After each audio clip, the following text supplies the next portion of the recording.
Hello दोस्तों, welcome back एक और वीडियो में। आज हम बात करेंगे दोस्तों कुछ ऐसी चीज़ों के बारे में जिनसे हम सोसाइटी को इम्प्रेस करना चाहते हैं या हम ऐसा सोचते हैं कि सोसाइटी उनसे इम्प्रेस होगी। आपको याद है ना, बचपन में जब हमारे नंबर आते थे, अगर वो अच्छे नहीं हम पढ़ पाते थे या ख़राब नंबर आते थे तो हमेशा घर वाले बोलते थे कि वर्मा जी या शर्मा जी, ये लोग हमारे बारे में क्या सोचेंगे। तो दोस्तों, जो हमको बचपन से सिखाया गया है हम बड़े होके भी वही करते हैं। हम ये सोचते हैं कि यार हम एक स्टैंडर्ड जी रहे हैं अपना, लेकिन हम अगर ऐसे जीते रहेंगे तो शायद शर्मा जी या वर्मा जी हमारे बारे में क्या सोचेंगे। तो हम करते क्या हैं, हम लोग लोन पे चीज़ें खरीद लेते हैं। कुछ ऐसी चीज़ें खरीद लेते हैं जो बहुत एक्सपेंसिव होती हैं, लेकिन हमको उनकी ज़रूरत ही नहीं होती है। हमारे पास जो चीज़ें हैं जिनसे हम अपनी ज़िंदगी अच्छे से बिता सकते हैं, हम उनको छोड़ के ऐसी चीज़ों के लिए जाते हैं जो बहुत ही महंगी हैं और हमारी अफोर्डेबिलिटी से बाहर है। मैंने देखा है बहुत सारी जगह कि एक बच्चा या एक लड़का जिसकी सैलरी मात्र 25,000 रुपये है, वो 1.5 लाख रुपए का आईफोन लेके घूम रहा है। कैसे? लो कॉस्ट EMI से या 0% EMI कॉस्ट से। सो आप सोचिए कि सिर्फ 20-25 हज़ार रुपये अगर आप कमा रहे हो तो अगले 3 साल तक आप वो आईफोन खरीद रहे हो जो शायद अगले 6 या 8 महीने में पुराना हो जाएगा और आउट ऑफ डेट हो जाएगा। सो दोस्तों, ऐसी मैंने कई चीज़ें लिखी हुई हैं जिनको मुझे लगता है कि हमको बात करनी चाहिए। पहला टॉपिक ये है, देखिए मैं जो भी बात वैसे कर रहा हूँ, पहले मैं आपको ये बता दूँ, ये उनके लिए नहीं है जो बहुत ही करोड़पति लोग हैं और जो इन्हें अफोर्ड कर सकते हैं। बेसिकली ये सब चीज़ें उनके लिए मैं बात करना चाह रहा हूँ जो अफोर्ड नहीं कर सकते, जो मिडिल क्लास हैं, जिनकी घर वालों की आय उतनी नहीं है जितनी कि एक करोड़पति इंसान की होती है, क्योंकि इंडिया में ज़्यादातर मिडिल क्लास ही है। लेकिन फिर भी हम लोग इन सब चीज़ों के चक्कर में पड़ते हैं और हमको लगता है कि यार हमको देखकर हमारी लाइफ़स्टाइल है क्या देखकर दूसरे इम्प्रेस हो जाएँगे, लेकिन हमको ये सब करने की ज़रूरत नहीं है। दोस्तों, आपको आप में रहना है, आप जो अफ़ोर्ड कर सकते हो उसमें जीना है। देखिए, एक नॉर्मल आईफ़ोन 80,000 रुपए का आता है जब वो लॉन्च होता है तो। आपको लगता है कि कोई 15 या 20,000 कमाने वाला है, यहाँ तक कि कोई बच्चा जो बेचारे जिसके घरवाले स्ट्रगल कर रहे हैं और जो बच्चा खुद स्कूल में है या कॉलेज में है जिसने आज तक 1 रुपया भी नहीं कमाया है, वो हक उसका बनता है कि वो आईफ़ोन लेके घूमे। दोस्तों, ये हमें अपने बच्चों को ज़रूर सिखाना चाहिए। तो पहली चीज़ों की बात करते हैं। पहली चीज़ है एक्सपेंसिव डिज़ाइनर स्टफ़। दोस्तों, एक्सपेंसिव डिज़ाइनर स्टफ़ का मतलब ये है कि गुची, प्राडा, सीके, टॉमी, ये सब ब्रांड, इन सब ब्रांड के कपड़े पहनना या कोई डिज़ाइनर ब्रांड के कपड़े पहनना, दोस्तों कोई फ़र्क नहीं पड़ता। आप 1,000 रुपए की भी अगर डेनिम पहनेंगे, 800 रुपए की डेनिम भी पहनेंगे, लेकिन अगर आप फिट हैं, अगर आपकी बॉडी फिट है, अगर आप अपनी ग्रूमिंग पे ध्यान देते हैं, तो आपके ऊपर 500 हज़ार रुपए वाली चीज़ भी बहुत अच्छी लगेगी। तो कोई ज़रूरत नहीं है ये बहुत महंगे 10-10, 15-15, 20-20 हज़ार, यहाँ तक कि कई ब्रांड डीज़ल, अरमानी 40-40, 50-50 हज़ार की इनकी डेनिम्स आती हैं या ट्राउज़र्स आते हैं या जैकेट्स 1-1 लाख के आते हैं। मुझे नहीं लगता इनका कोई भी मतलब है किसी मिडिल क्लास आदमी के लिए। आप ले लेते हैं, दुनिया में दिखाते हैं कि देखो मैंने सीके पहना है, टॉमी, प्राडा पहना है, लेकिन दोस्तों उसका कोई मतलब नहीं है। आप किसी को इम्प्रेस कर सकते हैं तो वो अपने दिमाग से कर सकते हैं। आप अपने कपड़ों से लोगों को इम्प्रेस करेंगे, लेकिन पीछे से अगर आप खुद ही कर्ज में डूबे, उसका कोई मतलब नहीं है। दूसरी चीज़, टेक अपडेट्स। आपने देखा होगा कई लोग हैं, जैसे हमने आईफोन की बात करी या कोई सी एंड्रॉयड की भी बात करते हैं, सैमसंग की बात करते हैं, जिनके फ़ोन 1-1, 1.5 लाख रुपए के आते हैं, जैसे अल्ट्रा फ़ोन्स होते हैं।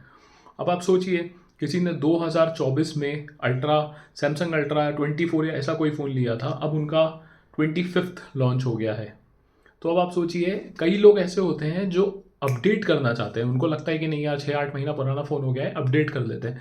दोस्तों, अपडेट का कोई नया फीचर नहीं मिलता है, सिर्फ 19-20 का फ़र्क होता है, थोड़ा बहुत फ़र्क होता है, उसके चक्कर में आप 1-1.25 लाख रुपए अपने वेस्ट कर देते हैं। आप सोचिए, पुराने फ़ोन की क्या कीमत है? कोई कीमत नहीं है मार्केट में। तो सबसे बेस्ट डिसीजन है कि आप अगर फ़ोन लें तो उसको एटलीस्ट 3 से 4 साल चलाएं, तब आपको जाके समझ में आएगा। अगर आप फ़ोन चेंज करते हैं तो आपको उसमें कोई नई टेक्नोलॉजी समझ में आएगी, रिफ्रेश रेट, उसका प्रोसेसर, उसकी रैम आपको तब समझ आएगी जब आप 3-4 साल उसको चलाने के बाद एक नया फ़ोन लेते हैं तो। ये था दूसरा पॉइंट। तीसरा पॉइंट है क्रेडिट कार्ड के इंटरेस्ट। मैंने देखा है कई लोग क्रेडिट कार्ड से शॉपिंग कर लेते हैं 2-2, 5-5, 6-6 लाख रुपए की। उनको लगता है कि यार एक साथ पैसा तो नहीं जा रहा है, इसको हम भरते रहेंगे। और उसके चक्कर में वो क्या करते हैं, जब ड्यू डेट आती है तो मिनिमम पैसे डाल देते हैं। उससे होता क्या है, वो मिनिमम पैसे डाल देते हैं और जो बचा हुआ पैसा रहता है उसके ऊपर बहुत बड़ा इंटरेस्ट लगता है।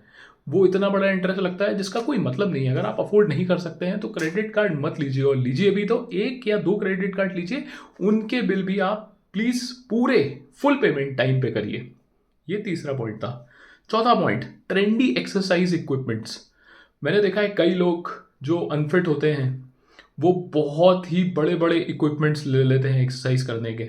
दोस्तों वो सिर्फ 3 या 4 दिन का शौक रहता है, उसके बाद वो 1 लाख 2 लाख 5 लाख 10 लाख के इक्विपमेंट सिर्फ ऐसे ही पड़े रहते हैं और साइड में सड़ते रहते हैं, उनका कोई मतलब नहीं रहता उनके घर पे। सो प्लीज़ जब भी आप एक्सरसाइज करें, फ्री एक्सरसाइज करें, कोई इक्विपमेंट आप वो यूज़ करें जो मिनिमल हो, या आप वॉकिंग करें, आप रनिंग कर सकते हैं आउटडोर, उसमें आपका कोई पैसा नहीं लग रहा है। अगर आप बिजी हैं, आप अवॉइड करेंगे तो आपको कोई नुकसान नहीं होगा उसमें। लेकिन अगर आप बड़े बड़े इंस्ट्रूमेंट लेके घर में रख लेते हैं कि यार मैं एक्सरसाइज करूंगा, मुझे 5 लाख की ज़रूरत है, 10 लाख की ज़रूरत है, दोस्तों ऐसा कुछ भी नहीं है। पांचवा पॉइंट है अनयूज्ड सब्सक्रिप्शंस। दोस्तों कई बार आपने देखा होगा, इसमें सबसे पहला पॉइंट है जिम की मेंबरशिप फीस का। कभी कभी क्या होता है, हम बहुत मोटिवेट हो जाते हैं और हम सोचते हैं यार कल से मैं रोज़ एक्सरसाइज करूंगा, और सुबह सुबह उठ के हम 12 महीने की फीस भराते हैं जिम में। लेकिन होता क्या है दोस्तों, हम 1 हफ्ता 10 दिन 15 दिन जाते हैं, उसके बाद वो पूरे साल की फीस 15-20 हज़ार 50 हज़ार रुपये सिर्फ खराब होती है, जिसका कोई मतलब नहीं है।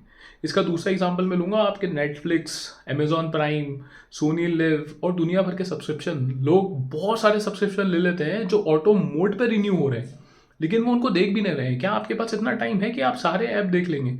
1 या 2 ऐप लीजिए जिनमें आप सारा कंटेंट वॉच कर सकें, तो उनका मतलब है।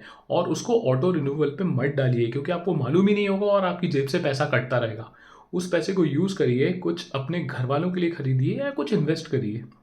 एक और जो पॉइंट है वो है ब्रांड न्यू कार्स। दोस्तों मुझे मालूम है कि कार्स का शौक बहुत सारे लोगों का होता है, और अच्छी बात है कि आपको कार का शौक है तो, लेकिन आपको लगता है कि यार मैंने कोई गाड़ी ली आज की डेट में और अगले 2 साल बाद उसी का अगर अपग्रेड मॉडल आ गया तो क्या वो मुझे लेनी चाहिए? अगर मैं अफोर्ड कर सकता हूँ तो बिल्कुल लेनी चाहिए, लेकिन कई बार और ज़्यादातर इंडियंस गाड़ी सिर्फ ईएमआई पे लेते हैं। दोस्तों मत करिए, ईएमआई पे गाड़ियाँ लीजिए, लेकिन एक गाड़ी लीजिए, उसे 5 से 10 साल चलाइए, उसके बाद ही दूसरी गाड़ी लीजिए। सो दोस्तों थैंक यू, ये एक वीडियो था जो मुझे कुछ बातें आपसे शेयर करनी थी। मिलते हैं आप किसी और वीडियो में, तब तक के लिए प्लीज़ लाइक और सब्सक्राइब करिएगा, और प्लीज़ मुझे इस वीडियो में आप लिख के बताइएगा कि आपको क्या लगता है, कौन सी ऐसी चीज़ें हैं जो आपको लगता है कि जिनका मिडिल क्लास अवॉइड कर सकता है, या वो सिर्फ पैसे की बर्बादी है। दोस्तों वीडियो देखने के लिए थैंक यू, प्लीज़ सब्सक्राइब।